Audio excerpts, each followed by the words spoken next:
étaient dans un pays de vent et de brume au grand nord de l'Irlande. Plus au nord que l'Irlande, plus au nord que l'Écosse, ce pays-là, c'était un pays où il faisait froid.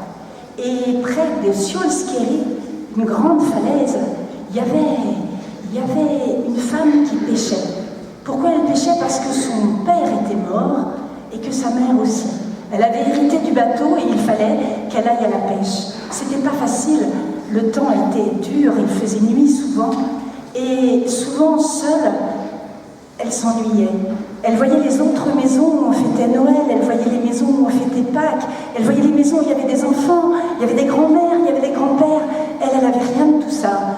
Alors elle s'ennuyait forcément. Et le soir, quand le temps était beau, elle allait au bord de la mer. Elle regardait au loin, elle croyait voir des silhouettes des fois. Elle entendait des chants étranges, elle aimait faire ça.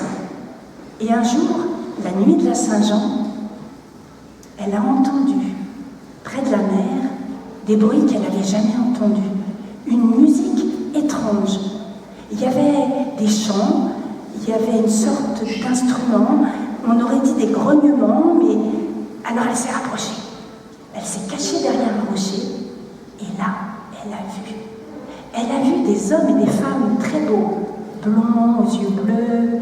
Les hommes avaient des grandes moustaches. Et les enfants étaient très beaux aussi, ils étaient blonds, ils dansaient, ils couraient, tout ce petit monde-là avait l'air tout heureux.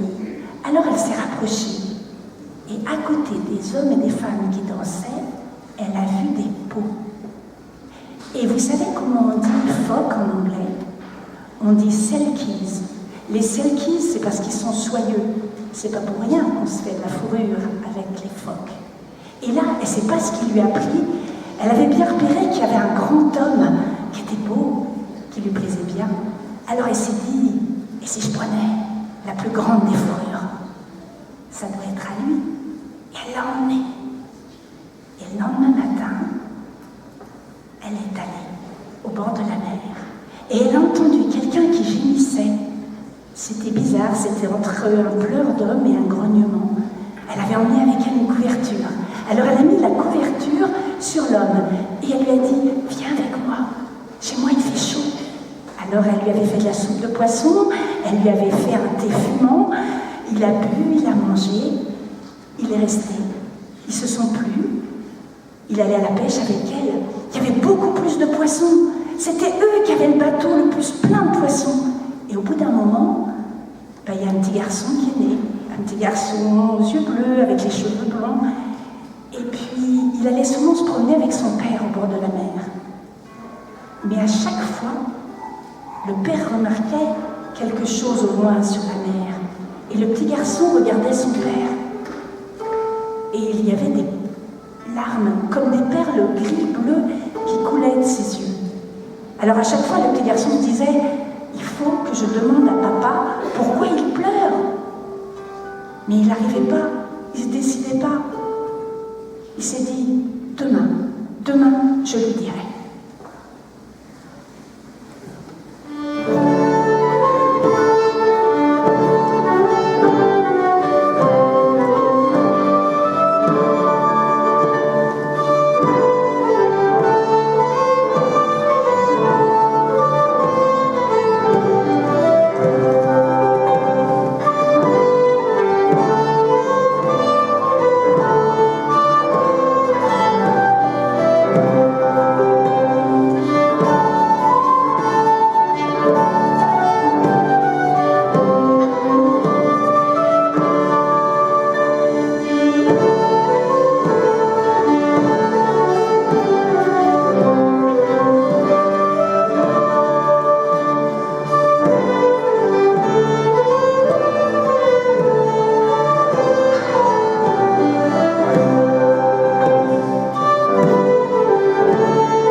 Le lendemain, quand ils sont à nouveau retournés près de la plage, le père a regardé la mer. Et le petit garçon, il a osé dire « Papa, pourquoi tu pleures quand tu regardes la mer? Ben, t'as pas remarqué que tes doigts de pied, ils étaient un peu bizarres? Entre des doigts de pied, il y a de la peau. Tu sais, I am a selkie on the sea, in the sea. Je suis un phoque sous la mer. And I am a man on the land. Et je suis un homme sur la terre.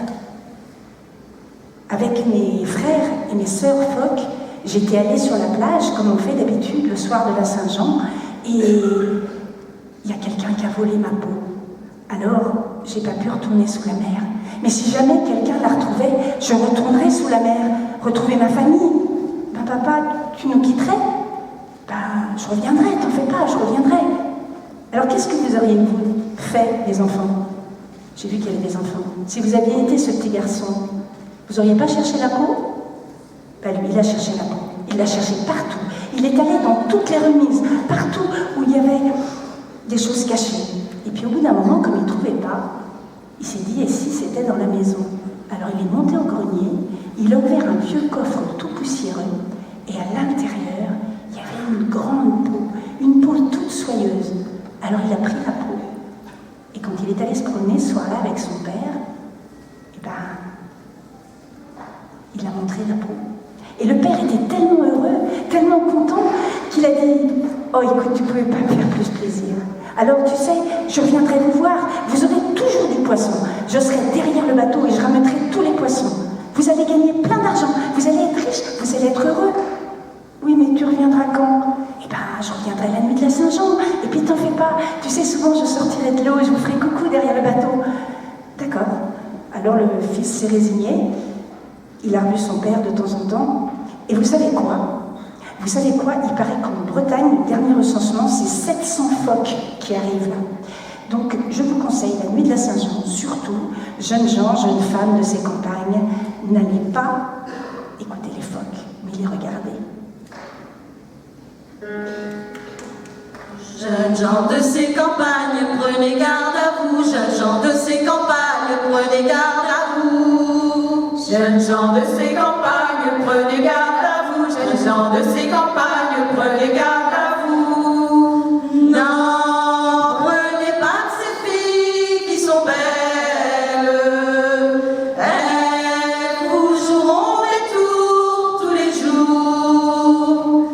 Je demande à ma femme combien gagnez-vous par jour. Je demande à ma femme combien gagnez-vous par jour. 5 écus par semaine, me dit-elle. Ça fait 100 sous par jour, tous les jours. Je demande à ma femme quoi faire de cet argent-là. Je demande à ma femme quoi faire de cet argent-là. J'irai au marché foire, me dit-elle.